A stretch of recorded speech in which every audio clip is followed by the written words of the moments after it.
Hi, welcome to Smiles in a Bite. Today I am going to walk you guys through another process video of how I decorate a cake.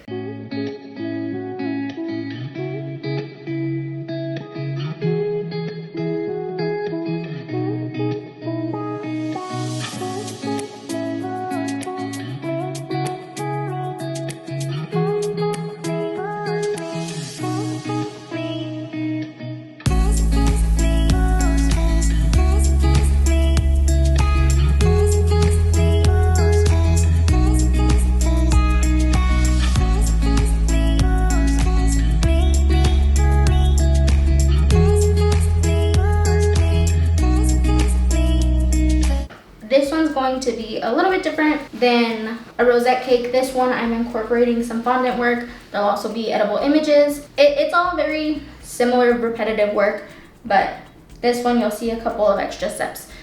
I'm going to start with dyeing some buttercream yellow. I like to work with Chef Master liquid gel food coloring. You can use liquid food coloring, you can use oil-based food coloring, although that one is more expensive. I like this one, and specifically the Chef Master brand, just because I've gotten so used to working with it, but any other brand I'm sure will work. I'm gonna add a couple of drops of the gold. It's not really a gold color, it's just it's a warmer yellow, and that's kind of what I want for my buttercream.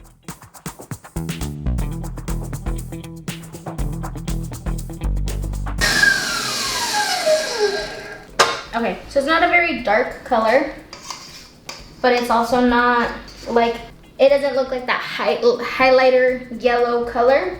It's warmer, I think it's a nicer tone. I was originally going to add a drop of brown to make it warmer, but I didn't need to because I like the color that it came out. When you're dyeing your buttercream or anything, you play around with the colors and you find what you like. So to start, I'm going to take my small offset spatula, take a dab, like a little bit of buttercream, and smooth it out onto my board. And this is just gonna help secure the cake layer to the board so my cake layers won't slide around as I'm decorating. So today's cake is a marble cake. And it's going to have a chocolate fudge filling. And to make the fudge filling, it's super easy. It's 340 grams semi-sweet chocolate chips and 170 grams of heavy whipping cream. You just heat up the heavy whipping cream in the microwave for about a minute or two, just until it's really nice and hot. And then you pour it over your chocolate chips, you let it cool down, and then you mix it together and it's ready to go. What I did is I let it harden and get cold in the fridge, and then I took it out, microwaved it for about 20 seconds because it does get hard, and then I whipped it up just so that it's a lighter texture. Okay, so I'm gonna do the same thing I did in my last video and create a dam for the filling. Now this one I'm not going to do as much as I did before, just because it is super rich and I don't want it to be overwhelming.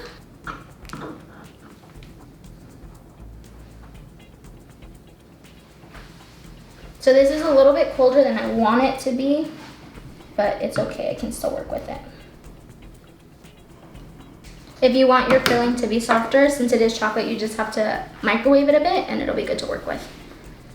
You just have to watch it really carefully, because once you melt it more, or once you've completely melted it, you have to wait for it to come back to a spreadable texture. And what I did is, because I didn't want it to be too rich, I added a little bit of buttercream while I was whipping it, just so that it's to cut some of that sweetness from the chocolate. And you just want it to be nice and smooth and flat so that your cake layers sit evenly or don't end up lopsided.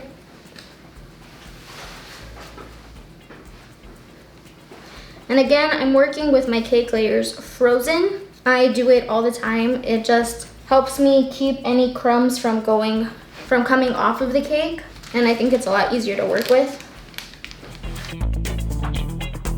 You of course don't have to do that, but I do recommend that you keep your cake layers cold.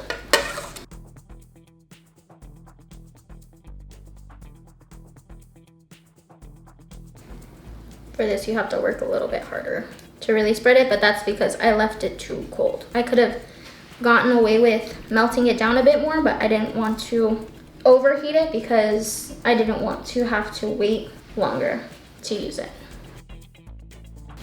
Now I'm going to take my final cake layer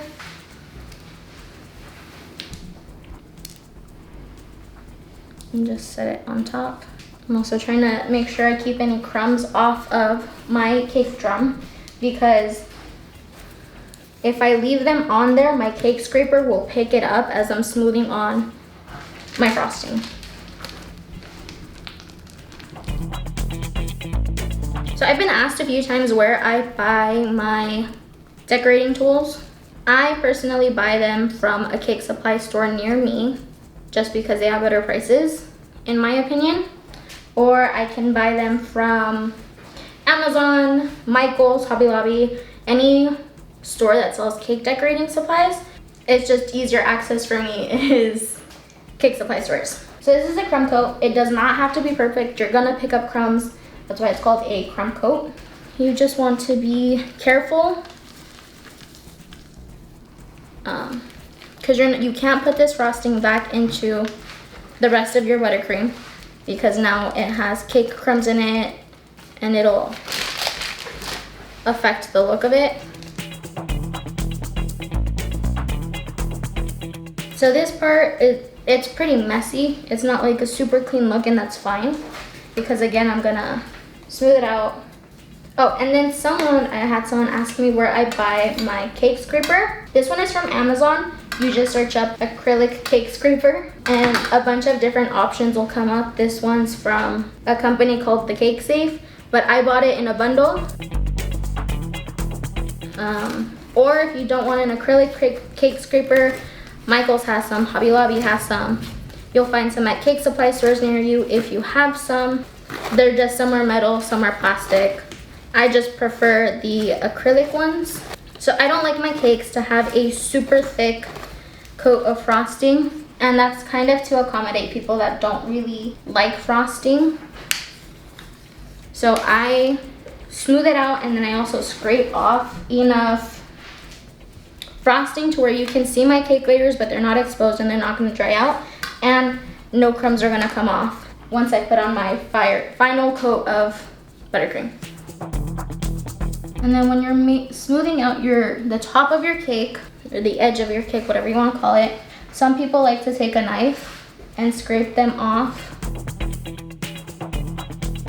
with a knife. They angle it and they scrape it off like this. I don't really like doing that because I mess it up.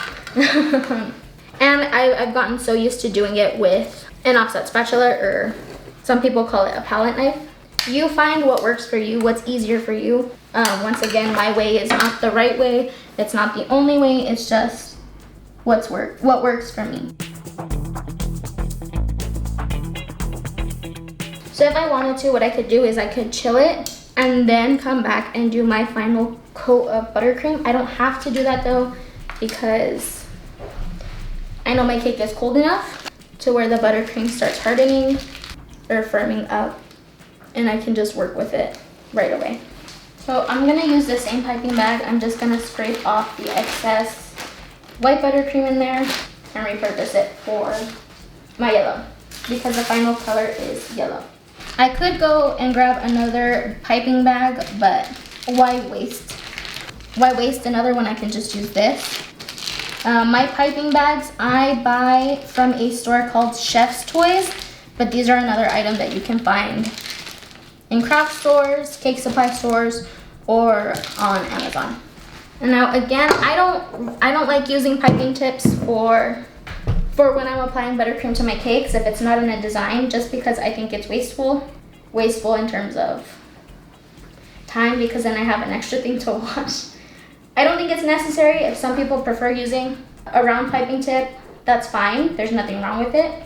It's just my preference is to not use it. I'm gonna go through and make sure all the yellow is distributed. And then doing this also helps remove any air bubbles from my buttercream so that these don't show up in my final coat. Just be careful when you do that because buttercream goes flying everywhere like it just happened. Okay, so I'm happy with how my color came out. So I'm gonna fill my piping bag.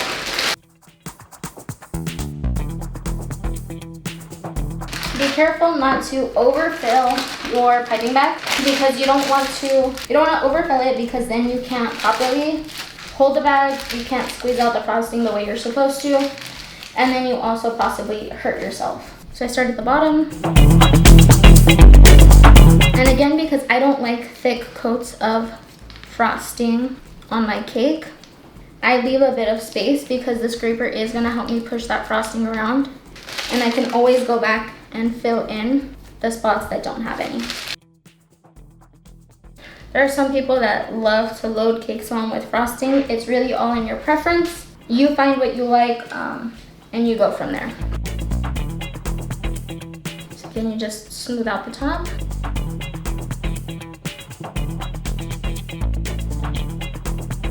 And you're holding your spatula at an angle. You don't want to have it flat because then you're picking up frosting and you're not getting a nice smooth texture. So you're really, the way I learned in pastry school, you use one side of it and that helps you create a nice edge, and it also limits how much you're picking up off the cake. It does take some practice to figure out how to properly or comfortably hold your spatula, and you find the angle you're comfortable at and all of that. Everything is in practice. You get better at everything with practice. So here I'm just applying light pressure. I'm trying to smooth it out.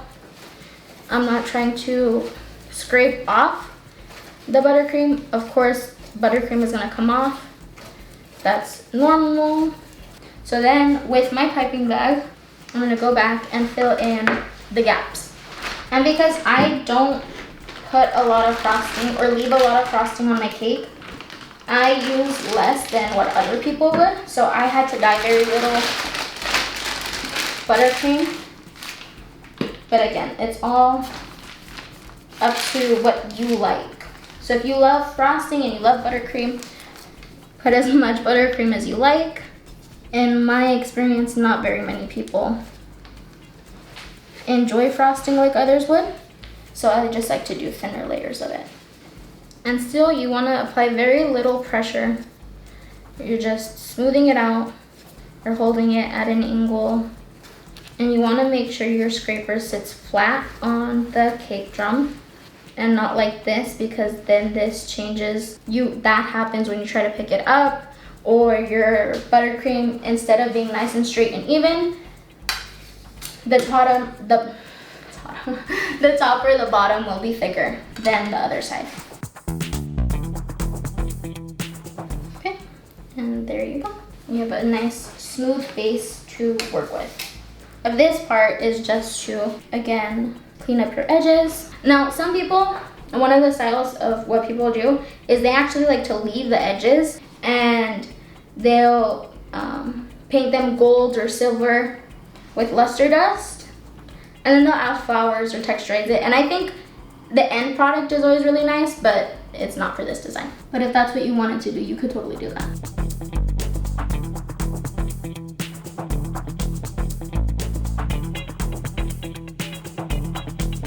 Now I'm going to add in the smaller, finer details. This cake is going to have, fondant daisies and edible butterflies. So this cake is similar to my rosette cake. The rosette cake was the inspiration.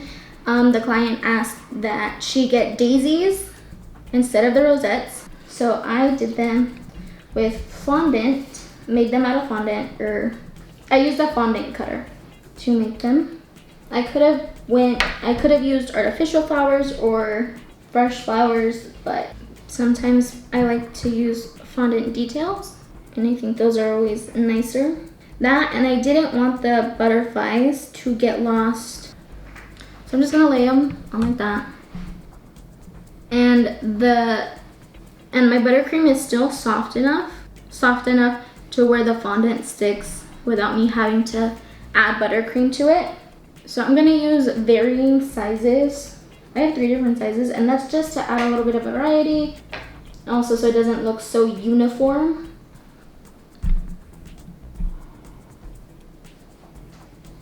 Some I'm going to lay on top of one another, kind of just layer them. So it also looks like it's coming up off of the buttercream, or off of the cake. So it gives it a little bit of a 3D texture, or 3D look. So these have dried a bit. They're not flimsy, they're not super soft. I made them earlier, and I laid them out flat, covered them with saran wrap for about an hour or 2, just enough so that the fondant will crust over. And it's much easier to work with than having it just be after I immediately roll them out, because then fondant is very sticky, especially if it's hot. It gets stickier as you're working with it. So I like to make my fondant details ahead, and it also helps me then using them immediately. So there's a few spaces, little open spaces, but I am gonna add butterflies, so those will. And I'm placing them randomly. It's not planned out, it's just whatever looks nicer to me. So you play around with it a little bit and get a little bit of freedom with this. And it looks like it's a lot of white, but the butterflies will balance it out. And then I'm also going to use some buttercream to pipe yellow in the center for the center of the flower. So this one's gonna come up off a little bit more. So I just wanna use a little bit of buttercream. And you press it in softly because you also don't want to ruin. It's nothing super fancy, it's not a complicated design. But the end result is always super cute with things like this. And I'm only adding buttercream, not because my final layer of buttercream is hardened or anything, just because since I'm layering them on top of one another, this makes it easier. And I use cornstarch when I'm working with fondant. Cornstarch is tasteless, and it doesn't dry out the fondant like powdered sugar does. So that's just so it's not sticking to my hand. So I'm also brushing it off of the flowers a little bit. So I'm just using a Teco number 8 round tip.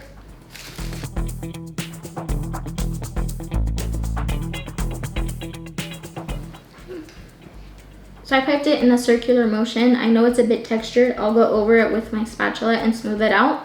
So what you want to do is, if you have a shaky hand, I sometimes do, I like to grab my piping bag. So this is really small, so I usually put my finger underneath like this. I put my fingers on my turntable, use my thumb to anchor my hand.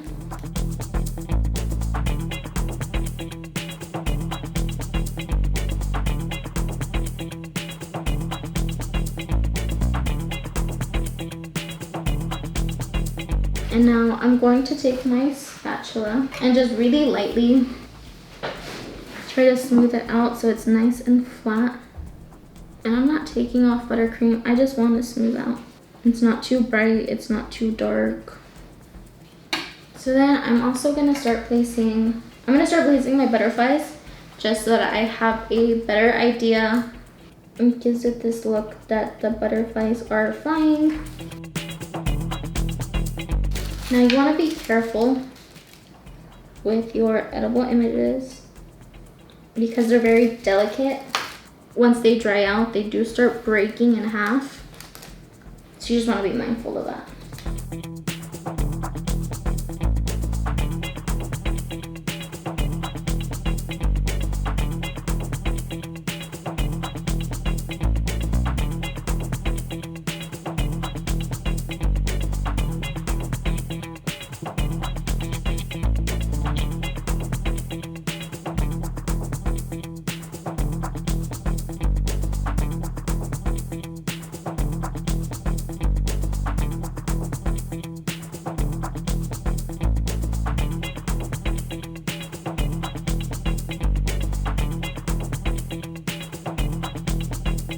Okay, thank you for decorating this cake with me. Okay, bye!